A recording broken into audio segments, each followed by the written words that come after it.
اپنی زبان حال سے کہ ان کا بنانے والا ایک ہے، کیونکہ کوئی اختلاف نہیں ہے، کوئی انتشار نہیں، ہر چیز اپنے وقت کے مقررہ پر نکلتی ہے اور ڈوبتی. اگر ایک سے زائد اس کو نکالنے والے، اس کی دیکھ ریکھ کرنے والے ہوتے تو کبھی نہ کبھی اختلاف پیدا ہوتا، انتشار پیدا ہوتا. لیکن یہ ساری کی ساری چیزیں کیا ہے، اس بات کی طرف اشارہ کر رہی ہوتی ہے کہ ہمارا بنانے والا کیا ہے، اکیلا اللہ رب العالمین ہے. تو اس طریقے سے یہ دونوں گواہی ملتی ہے. تو اللہ تعالیٰ نے خود اپنے بارے میں گواہی دی، پھر جو اللہ تعالیٰ کی بڑی بڑی نشانیاں ہیں وہ سب اس بات کی گواہی دیتی ہیں کہ اللہ تعالیٰ کے علاوہ کوئی حقیقی معبود نہیں ہے. دوسری بات یہ ہے کہ شہادت جب ہوگی، گواہی جب ہوگی، وہ علم یقین کے ساتھ ہوگی، جیسا کہ بھی ذکر کیا گیا. اور یہ علم یقین کہاں سے ہوتا ہے؟ کبھی یہ کہ آپ آنکھوں سے دیکھیں، آنکھوں سے کیا ہے، دیکھ کر کے آپ کو علم یقین حاصل ہوتا ہے. اور اسی طریقے سے آپ کیا اللہ تعالیٰ کے بارے میں، اللہ تعالیٰ نے جو چیزیں بیان فرمائی، اللہ تعالیٰ نے جو کائنات کے اندر اپنی نشانیاں چھوڑ رکھی اسے، اور اللہ رب العالمین نے جو اپنے بارے بیان کر رکھا اسے پڑھ کر کے کیا ہے، آپ اہل علم میں شامل ہو سکتے ہیں. اور جو آدمی اس حال تک نہ پہنچ سکے، اس مقام تک نہ پہنچ سکے کہ وہ اس بات کی گواہی دینے پہ قادر ہو جائے کہ اللہ تعالیٰ کے علاوہ کوئی حقیقی معبود نہیں. جیسے ایک چیز ہوتی ہے کہ کسی نے کہہ دیا، کسی نے آپ کو بتا دیا تو آپ نے مان لیا. اور ایک چیز یہ کہ آپ علم کے ذریعے سے، اللہ تعالیٰ کی نشانیوں کے ذریعے سے یہاں تک پہنچے ہیں کہ اللہ تعالیٰ کے علاوہ کوئی حقیقی معبود نہیں ہے. اگر آپ اس طریقے سے پہنچے تو آپ اہل علم میں سے ہیں. اور جو آدمی توحید کا علم نہیں رکھتا ہے، کبھی بھی اس کو عالم میں شمار نہیں کیا جا سکتا ہے، کبھی بھی اس کا علماء میں شمار ہو ہی نہیں سکتا، کیونکہ علم سب سے بڑا یہ ہے، علم توحید ہے، جیسا کہ اللہ تعالیٰ نے یہاں کیا ہے بیان کیا. اس لیے جتنے بھی علماء ہوتے ہیں وہ سب سے پہلے توحید کی طرف بلاتے ہیں. اور ان میں سب سے عظیم ہستیاں انبیاء کرام علیہ الصلوۃ والتسلیم کی ہے. اگر آپ ان کی زندگی کا مطالعہ کریں گے تو یہ بات ہمیں واضح طور پر معلوم ہو جائیں گی کہ سب سے زیادہ جس بات کی طرف انبیاء نے اپنی قوموں کو بلایا ہے وہ علم توحید ہے، اللہ تعالیٰ کی توحید کی طرف بلایا. اس لیے سب سے اہم، سب سے ضروری جو چیز امت کے لیے ہو سکتی ہے وہ علم توحید ہے، جس کا سیکھنا ہر شخص پر ضروری. اور جب آدمی اللہ تعالیٰ کو جان لیتا تو ہی عالم ہو جاتا ہے.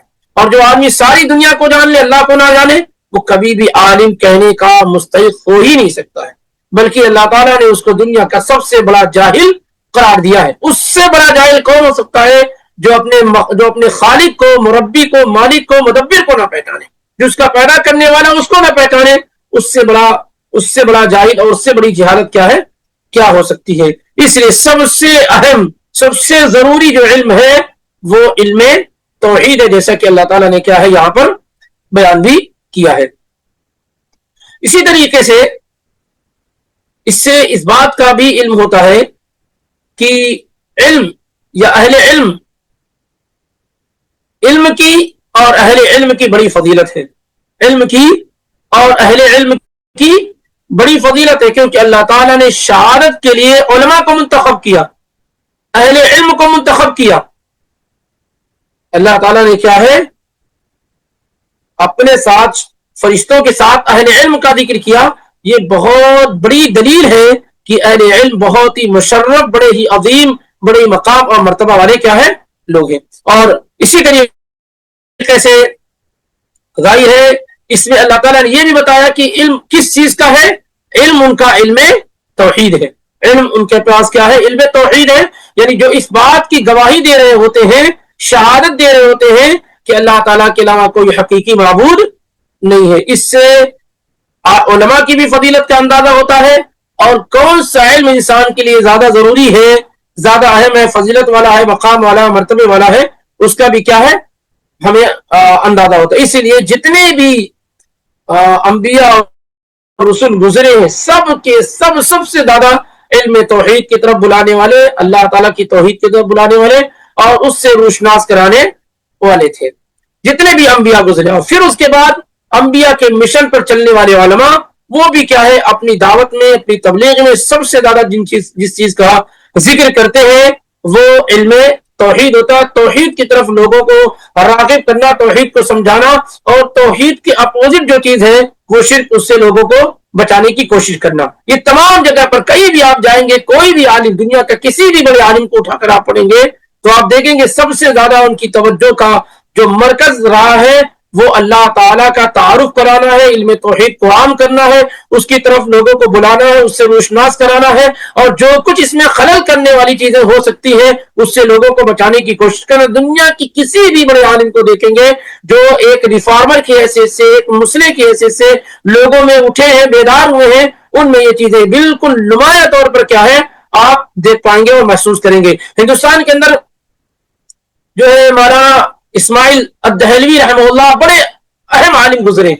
آپ ان کی دعوت میں دیکھیں گے کہ توحید کس قدر بڑے انداز میں انہوں نے پیش کی, اور تقویت الایمان لکھ کر کے جس میں انہوں نے توحید کو ایک باب میں بیان کیا, توحید کی قسموں کو بیان کیا, اور پھر جو کچھ اس کو توڑنے والی چیز ہو سکتی ہے اسے بیان کیا. ایک زمانے تک اس کتاب نے لوگوں کی زندگیوں میں انقلاب اور ریولیوشن پیدا کر دیا. لوگ شرک کی گندگیوں سے نکل کر کے توحید کی شعاع میں آئے, توحید کی روشنی میں آئے. کتنے لوگوں کو اس کتاب کے ذریعے سے کیا ہے ہدایت اور رہنمائی ملی. انہوں نے بڑی ساری کتابیں لکھی, لیکن اللہ نے جس کتاب کو جو ہے عزت بخشی وہ کتاب ہے جس کو تقویت الایمان کہتے ہیں. اسی طریقے سے سعودی عرب کے زبردست عالم دین جن کے ذریعے سے اللہ تعالیٰ نے سعودی عرب جیسے ملک کا قیام کیا, جن کے ذریعے سے وہ کتاب التوحید ہے.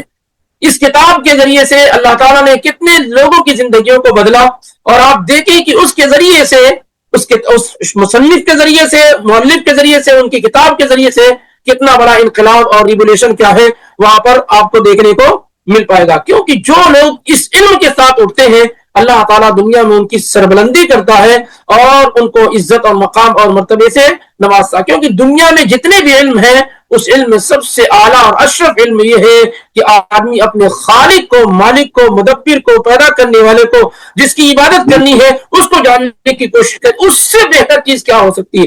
ہم جب کچھ پڑھتے ہیں تو کسی چیز کو جانتے ہیں, سائنس پڑھتے ہیں, فزکس پڑھتے ہیں, کیمسٹری پڑھتے ہیں, بایولوجی پڑھتے ہیں, میتھمیٹکس پڑھتے ہیں, جو بھی کسی چیز کو جاننے کی کوشش کرتے ہیں. ظاہر ہے کہ ان تمام چیزوں میں تو مخلوق ہے.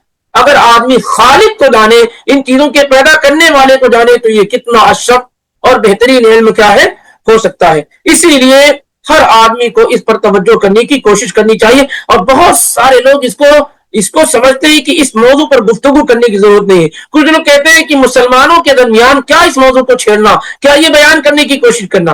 یہ کام تو کافروں کے درمیان کرنا ہے جو سرے سے اللہ پر ایمان ہی نہیں لاتے ہیں. انہیں کے درمیان صرف کیا ہے توحید کا پیغام عام کرنا. بلا شک و شبہ ان کے پاس بھی توحید کا پیغام پہنچانے کی ضرورت ہے. لیکن مسلمان جو عام طور سے اپنے آپ کو صرف مسلمان کہہ رہے ہوتے ہیں, جنہوں نے اللہ کے بارے میں کچھ پڑھا ہی نہیں ہوتا ہے, ان میں خود شرک اسی انداز کا موجود ہوتا ہے جو کافروں کے درمیان موجود ہوتا ہے. ایک آدمی آپ دوسرے کو کہتے ہیں کہ وہ اللہ کو نہ مان کر کے غیروں کو مانتے, آپ کہتے ہیں کہ کافر ہیں. لیکن مسلمانوں میں بھی آپ آئیں گے تو کتنے ایسی جماعتیں, کتنے ایسے فرقے, کتنی بڑی تعداد میں لوگ ملیں گے جو اللہ رب العالمین کو ماننے کے صرف نام کا مانتے ہیں, باقی تمام مرادیں مانگنی ہو اور حاجت روائی ہو, مشکل کشائی ہو, ان تمام چیزوں کا اختیار انہوں نے اللہ کے علاوہ دوسروں کو دے رکھا ہے. جو چیزیں صرف اللہ کا حق تھی ان چیزوں کو انہوں نے دوسرے کے حوالے کر رکھا ہے. اور بسا اوقات نعوذ باللہ ایسے افراد بھی مل گئے ہمارے مسلم جماعتوں میں اور لیڈروں میں اور ہمارے لوگوں میں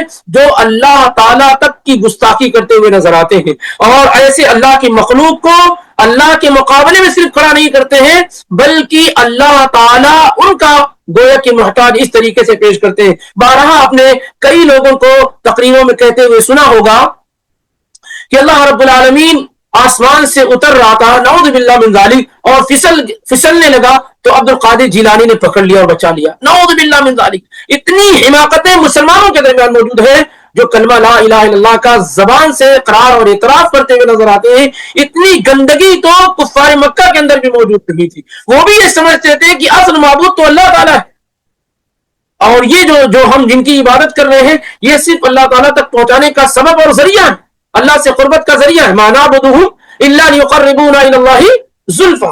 لیکن ہمارے پاس تو ایسے افراد بھی کیا ہے موجود ہے. اس لیے بہت ضروری ہے کہ اس اہم پیغام کو اللہ کے بندوں تک پہنچانے کی کوشش کی جائے. یہ سب سے اہم علم ہے جسے سیکھنے کی انسان کو کوشش کرنی چاہیے اور جس کے مطابق انسان کو زندگی گزارنے کی کوشش کرنی چاہیے. اس سے برکت والا علم اس روئے زمین پر کوئی دوسرا نہیں ہے. آدمی اللہ کو جان کر کے اس دنیا سے فوت ہو جائے جنت اس کے لیے یقینی ہے. اللہ کو جانے بغیر آدمی فوت ہو جائے جہنم اس کے لیے یقینی ہے, کبھی بھی اس کے لیے جنت نہیں مل سکتی ہے. اس لیے اس سے بہتر اور اس سے بڑا اور اس سے اشرف علم کوئی نہیں ہو سکتا ہے. نہ یہ کہ ہم یہ اور آپ یہ سمجھیں کہ ہمیں اس علم کی ضرورت نہیں ہے. ہم کیونکہ یہ علم توحید جو توحید کو توڑنے والی چیزیں بہت زیادہ ہیں. جو نواقض اسلام ہے یا نواقض توحید ہے وہ بہت زیادہ ہے. آدمی ایک مرتبہ وضو بنا لیا تو اس کا وضو ٹوٹ جاتا ہے, کبھی ہوا خارج ہو گئی کبھی کچھ ہو گئی. ایسے آدمی کلمہ لا الہ الا اللہ پڑھ لیتا ہے تو اس کو پڑھنے کے بعد اس کی توحید ٹوٹ جاتی. کئی ایسی چیزیں زندگی میں ہو جاتی ہیں غیر شعوری طور پر شعوری طور پر جس سے آدمی کا اسلام چلا جاتا ہے اور اسے کیا ہے پتہ نہیں چل پاتا. اس لیے ان چیزوں کا علم ہونا, ایک تو توحید کی بیس اور بنیادوں کو جاننا, پھر جو دوسرے وہ چیزیں جو توحید کو توڑنے والی جو اس کی نواقض ہیں ان کو جاننا انتہائی ضروری اور بنیادی چیز. آپ اندازہ لگائیں اسی آیت کے ذریعے سے کہ یہ بات کتنی زیادہ اہم ہے, کتنی امپورٹنس ہے کہ اللہ تعالیٰ نے خود اس کے بارے میں گواہی دی. اللہ خود اپنے بارے میں کہتا ہے کہ میں گواہی دے رہا ہوں کہ میرے علاوہ کوئی حقیقی معبود نہیں ہے اور مجھے جاننے والے فرشتے ہیں, اہل علم ہے, یہ سب گواہی میرے ساتھ دے رہے ہیں. اسی سے اندازہ لگائیے کہ ان کا مقام اور مرتبہ کتنا بلند ہے جو اللہ تعالیٰ نے جن کو اپنے ساتھ گواہی میں شریک کیا ہے. تو ہم بڑی آسانی کے ساتھ اس مقدس جماعت میں شامل ہو سکتے ہیں جن کو اللہ تعالیٰ نے اہل علم کہا ہے, اور اس کے لیے بڑی بڑی ڈگریوں کی ضرورت نہیں ہوگی. ہم اللہ کو جاننے کی کوشش کریں, اللہ کو پہچان لیں, علم توحید جان لیں, توحید کو جو ہے توڑنے والی چیزوں کو جان لیں. باذن اللہ ہمارا اور آپ کا شمار انہی لوگوں میں ہو جائے گا جن کا ذکر اللہ تعالیٰ نے سورہ آل عمران کی آیت نمبر 18 میں کیا. شہید اللہ انہ لا الہ الا ہو والملائکۃ واولو العلم قائما بالقسط. اس کے لیے بہت بڑی ڈگریوں کی ضرورت نہیں, بہت زیادہ علم کی ضرورت نہیں ہے, بلکہ صحیح اور درست علم کی ضرورت ہے. اگر ہم اس پر قائم ہو جاتے ہیں, یہ سیکھ لیتے ہیں, جان لیتے ہیں, تو باذن اللہ ہم ایسے مبارک لوگوں میں بڑی آسانی کے ساتھ کیا ہے شامل ہو سکتے ہیں. تو اللہ تعالیٰ نے یہاں پر بڑی وضاحت کے ساتھ کیا ہے اہل علم کی تعریف اور توصیف کیا ہے بیان کی ہے. اور اسی طریقے سے اللہ تعالیٰ نے یہ بات بھی بیان کی ہے کہ اللہ تعالیٰ گواہی دیتا ہے کہ وہ جیسے توحید کی گواہی ایسے ہی اللہ تعالیٰ کیا ہے عدل کے ساتھ بالکل قائم ہے. ظلم و زیادتی کا اللہ تعالیٰ کیا تصور بھی نہیں کیا جا سکتا. عدل کی تمام خیر اور بھلائی کے ٹاپ اور قمے پہ کیا ہے اللہ رب العالمین پہنچا ہوا ہے. اور اسی طریقے سے اللہ تعالیٰ عزیز ہے. یہ عزیز ہونا اللہ تعالیٰ کے عادل ہونے کی دلیل ہے, کیونکہ بسا اوقات ایک انسان جو کمزور ہوتا ہے وہ عدل نہیں کر پاتا ہے. ایک انسان جو کمزور ہوتا ہے وہ عدل نہیں کر پاتا. مثال کے طور پر آپ کے پاس 2 کیس آئے اور آپ جج بنے ہوئے ہیں, لیکن ایک آدمی جو ناحق ہے لیکن پاور میں ہے, طاقت میں ہے, وہ آپ پر پریشر ڈال کر کے آپ کو دبا کر کے آپ کو عدل کے خلاف فیصلہ کرنے پہ مجبور کر سکتا ہے. لیکن اللہ تعالیٰ چونکہ عزیز ہے, کوئی اس پر غالب نہیں, سب پر وہ غالب ہے, اس لیے اللہ تعالیٰ کو عدل کرنے میں, انصاف کرنے میں کوئی رکاوٹ نہیں ہے. پھر مزید یہ کہ اللہ تعالیٰ کیا ہے حکیم بھی ہے, یعنی جتنی بھی چیزیں اس نے ذکر کی ہے, بیان کی, جو حکم دیا ہے, سب حکمت سے کیا ہے مالا حکمت سے بھرا ہوا ہے. اس کے بعد اللہ تعالیٰ نے اب پہلے یہ چیزیں ذکر کی, اب آگے اللہ تعالیٰ نے ذکر کیا کہ اصل یہ جو اللہ تعالیٰ نے گواہی کلمہ لا الہ الا اللہ پڑھنے والا کیا ہوتا ہے, اور اسی طریقے سے کلمہ لا الہ الا اللہ جو آدمی پڑھتا وہ کس دین کے اندر کیا ہے شامل ہوتا ہے. کیونکہ دنیا کے اندر مختلف قسم کے ادیان پائے جاتے ہیں. تو جب اللہ تعالیٰ نے اس بات کو بیان کر دیا کہ اللہ تعالیٰ ہی حقیقی معبود ہے, تو اللہ تعالیٰ نے یہ بات بیان بھی کر دی اپنے بندوں کے لیے کہ وہ دین جو دین اللہ تعالیٰ پسند کرتا ہے اور جس دین کے ذریعے سے توحید قائم ہوتی ہے وہ اسلام ہے, اسے بھی کیا ہے اللہ تعالیٰ نے بیان کر دیا. چنانچہ اللہ تعالیٰ کا ارشاد ہے ان الدین عند اللہ الاسلام, بے شک یقیناً اللہ کے نزدیک اسلام ہی ہے. بے شک دین اللہ کے نزدیک اسلام ہی. ان الدین عند اللہ الاسلام. بہت غور سے سنیے.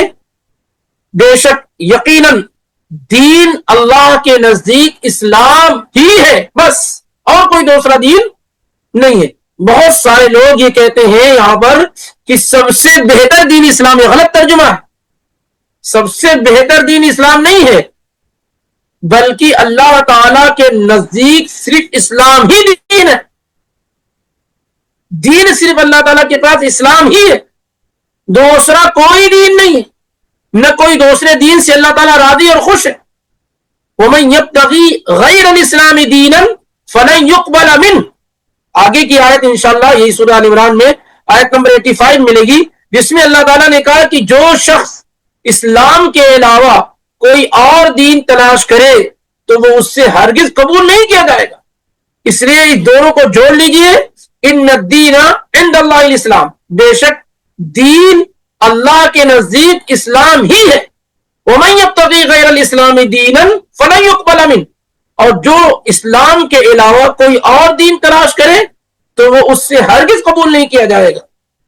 وہ اس سے کیا ہے, ہرگز قبول نہیں کیا جائے گا. اس لیے بہت سارے لوگ اس زمانے میں یہود و نصارہ کو درست اور صحیح کرنے کے لیے کہ وہ بھی آسمانی دین پہ رکھتے ہیں, ان کے پاس بھی آسمانی دین ہے, اس بنیاد پر کیا کرتے ہیں وہ اس کو بھی دین مانتے ہیں, اس کو بھی دین مانتے ہیں کہ یہ بھی دین ہے وہ بھی دین ہے.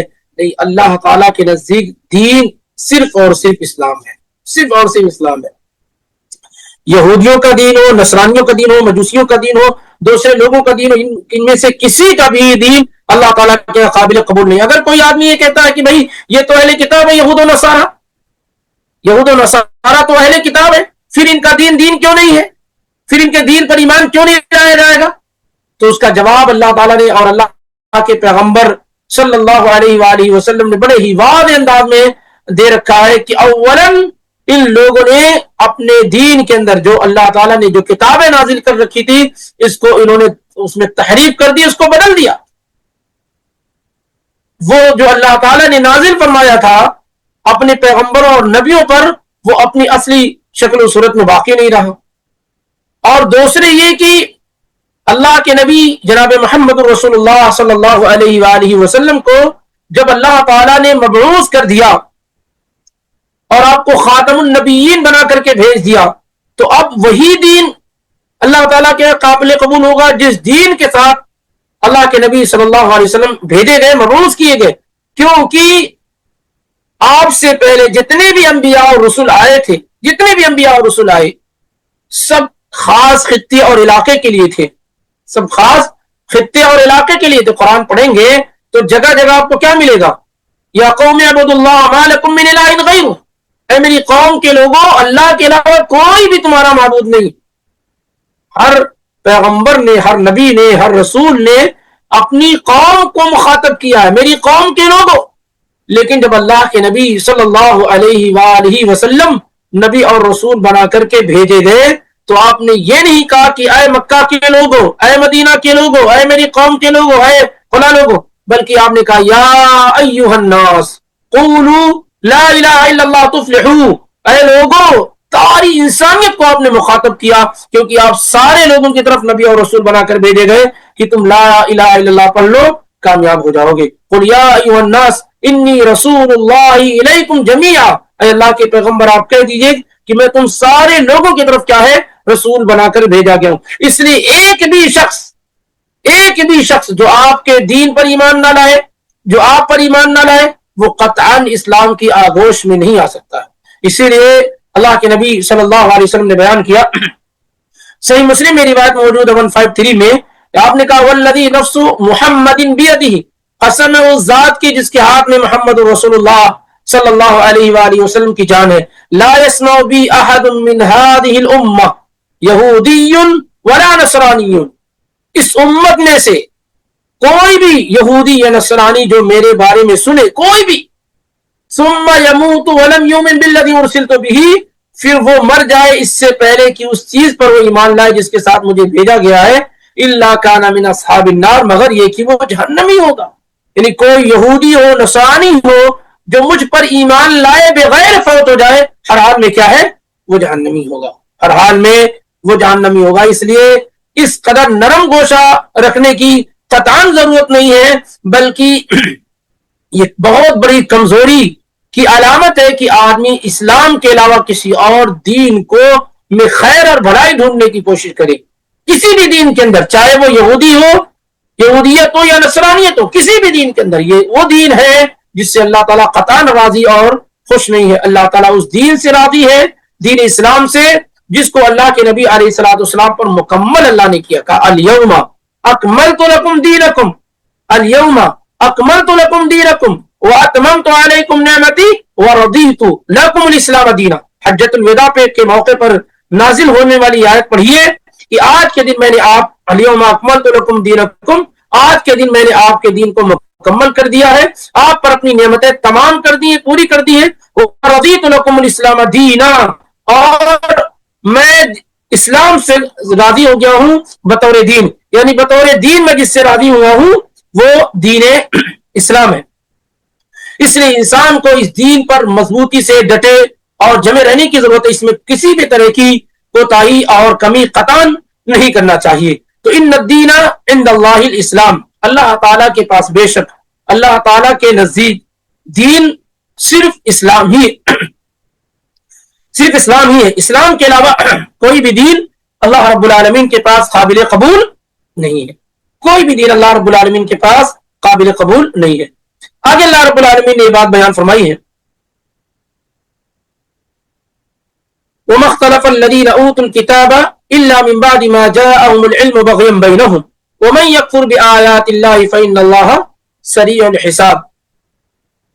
کہ وہ لوگ جنہیں کتاب دی گئی، یعنی اہل کتاب یہود و نصارہ، وہ لوگ جنہیں کتاب دی گئی ان لوگوں نے نہیں اختلاف کیا، مگر کب؟ الا من بعد ما جاءهم العلم بغيا بينهم، مگر اس وقت انہوں نے اختلاف کیا جب ان کے پاس علم آ چکا تھا. اختلاف اس وقت ہو کہ علم نہ ہو تو ایک الگ بات ہے، لیکن اہل کتاب نے، یہود و نصارہ نے اختلاف کب کیا؟ جب ان کے پاس علم آ گیا. بغیا بینہم، کیوں اختلاف کیا؟ آپس میں ضد کی وجہ سے، سرکشی کی وجہ سے، عداوت کی وجہ سے. یعنی ان کا آپس میں جو اختلاف ہوا، انہوں نے جو اختلاف کیا اس کی وجہ یہ تھی آپسی ضد تھی، حد دھرمی تھی، بغض اور عناد تھا. حالانکہ ان کے پاس علم آ چکا تھا. جب علم آ گیا تو اختلاف نہیں رہ جاتا. ہم اور آپ بات میں اختلاف کرتے ہیں، لیکن جب علم آ گیا تو اختلاف کی گنجائش ہی نہیں رہ جاتی. مثال کے طور پر اللہ کے نبی صلی اللہ علیہ وآلہ وسلم کس دن پیدا ہوئے؟ ایک مثال بتا رہا ہوں کہ اللہ کے نبی صلی اللہ علیہ وسلم کس دن پیدا ہوئے. آپ کہہ رہے ہیں کہ فلاں دن پیدا ہوئے، میں کہہ رہا ہوں فلاں دن پیدا ہوئے، فلاں آدمی کہہ رہے ہیں فلاں دن پیدا ہوئے. اور پھر علم آ جاتا ہے. صحیح مسلم کی روایت آ جاتی ہے کہ اللہ کے نبی علیہ الصلوۃ والسلام منڈے کے دن کے بارے میں، یوم الاثنین کے دن کے بارے میں فرماتے ہیں کہ ولدت فیہ، اسی دن میری پیدائش ہوئی ہے. منڈے کے دن، پیر کے دن، یوم الاثنین کے دن میری پیدائش ہوئی ہے. یہ علم آ گیا، اب اختلاف کی گنجائش ہی نہیں رہ گئی. نہ آپ کی بات صحیح، نہ میری بات صحیح، نہ فلاں کی بات صحیح. تو علم آ جانے کے بعد اختلاف نہیں ہونا چاہیے، علم سے پہلے اختلاف ہوتا ہے. لیکن یہود و نصارہ نے کیا کیا؟ علم آ جانے کے بعد اختلاف کیا. اور اختلاف کیوں کیا؟ آپسی ضد کی وجہ سے، حد درمی کی وجہ سے. اور یہی کچھ صورتحال کیا ہے ہماری امت کے اندر بھی موجود ہے. کیونکہ اللہ کے نبی علیہ الصلوۃ والسلام نے پیشین گوئی کر رکھی ہے کہ یہ امت قدم بقدم کس کے نقش قدم پر چلے گی؟ یہود و نصارہ کے نقش قدم پر چلے گی. اور اسی کی صورتحال یہ رہی کہ جو بیماریاں، جو خرابیاں ان کے درمیان موجود تھی، وہی خرابیاں ہمارے درمیان بھی ہو بہو اور بعین ہی کیا ہے موجود ہوتی چلی جا رہی ہے. تو اللہ تعالیٰ نے کہا کہ اللہ تعالیٰ نزدیک اسلام، دین اسلامی ہے، اور وہ لوگ جنہیں کتاب دی گئی انہوں نے اختلاف نہیں کیا مگر اس کے بعد کہ ان کے پاس علم آ چکا، آپس میں ضد کی وجہ سے. وَمَن يَكْفُرْ بِآيَاتِ اللَّهِ فَإِنَّ اللَّهَ سَرِيعُ الْحِسَابِ، اور جو اللہ کی آیات کا انکار کرے تو بے شک اللہ بہت جلد حساب لینے والا ہے. یہ اسی پر آج ختم کرتے ہیں، اور باذن اللہ یہیں سے شروع کریں گے آئندہ ہفتے میں، کہ کئی اہم اور بنیادی چیزیں اس آیت سے متعلق ہے. خاص طور سے وَمَا اخْتَلَفَ الَّذِينَ أُوتُوا الْكِتَابَ